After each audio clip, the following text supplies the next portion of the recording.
We have an interesting NBA dynamic in the boroughs of New York. In Manhattan, the Knicks have been in a death spiral for many years now, failing to reach the playoffs 6 straight seasons, currently holding down the worst record in basketball. The team across the East River seemed destined for the same fate, but a funny thing is happening in Brooklyn. The Nets have shaken off the effects of a disastrous, historically bad trade and emerged from the depths of the East to become relevant again. Adrian Wojnarowski takes us inside the renovation project at Barclays Center. We'll come out every night and fight. Brooklyn is basketball. Brooklyn is back on the map. Brooklyn grit, I think that's good enough right there in Brooklyn.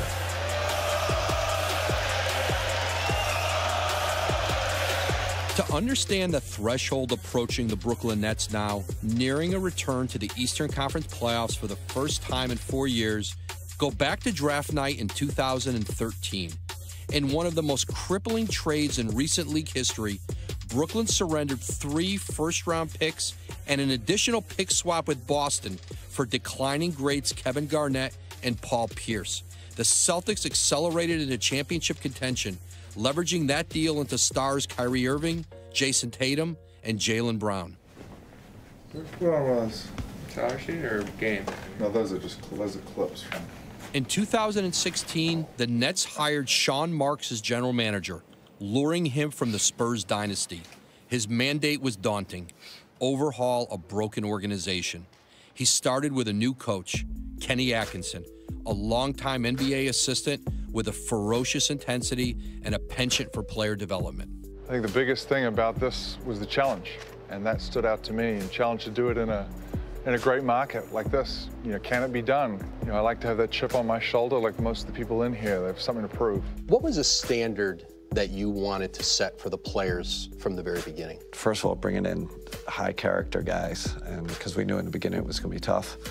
There was going to be, you know, a lot of losing involved. So bringing in the top level guys, not shortcutting it from the beginning. I think the identity obviously takes after Kenny being number 1. You know, he's the first, you know, line of fire. You know, he's going to compete, and the players have taken after him. Marks was both bold and innovative in reshaping the roster, using the Nets' salary cap space to acquire expensive contracts if teams were willing to attach a young player or a first-round pick to the deal. The Lakers gave up on D'Angelo Russell, once the number 2 overall pick. 2 young guards, Spencer Dinwiddie and Joe Harris, both already traded and waived and demoted to the G League. Caris LeVert had 2 college seasons end with foot surgery, and still the Nets traded into the first round to select him. We've had to take a look at, you know, other players that may not have fit in certain places, but again, for whatever reason, we think, you know what, they fit here. This league's all about opportunity, so no matter where you're at, if you get that opportunity and you're capable, I think you can take advantage of it in full effect. What did you learn about the NBA as a 19-year-old with the Lakers? It's a man's league, for sure. A lot of guys come in young, thinking what they're going to do right away, not understanding the process and what it takes to get there. I didn't know what it took to be a pro in general, so every naysayer, everything that any critic has said about me was probably true. You got guys that you could consider maybe was 1 foot out the league. Everybody had a tough road, you know, coming up to this point now, so everybody's, you know, scraping to eat whatever's on their plate.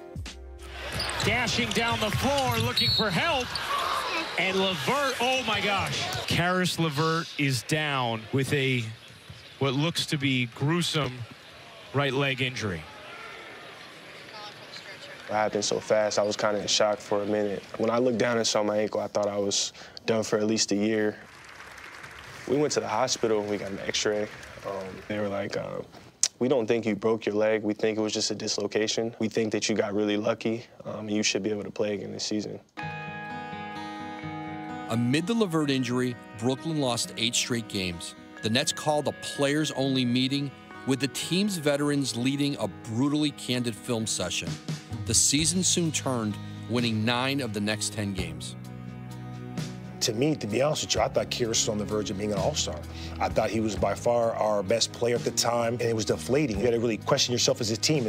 I mean, are we going to start tanking? Are we going to start, you know, trading these players? And credit Kenny and their staff staying on these guys, and guys responding. 12 seconds left. Nets trail by 3. Dinwiddie for the tie. Yes! Spencer Dinwiddie, Mr. Clutch! The relationship with you and D'Angelo Russell, how you played off each other, how have you seen that grow? Oh, I mean, obviously, you know, it's D'O's team. You know, he's brought here to lead us back to the type of club that we are right now.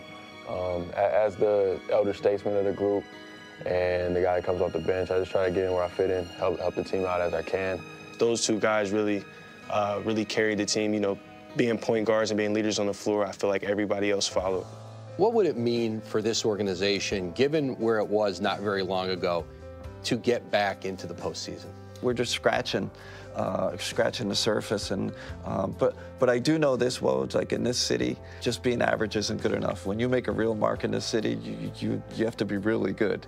With their infrastructure and geography, the Nets are poised to be a franchise of intrigue for star free agents. Hopefully, when you get into the playoffs, it gets more notoriety, and people want to play with these young guys.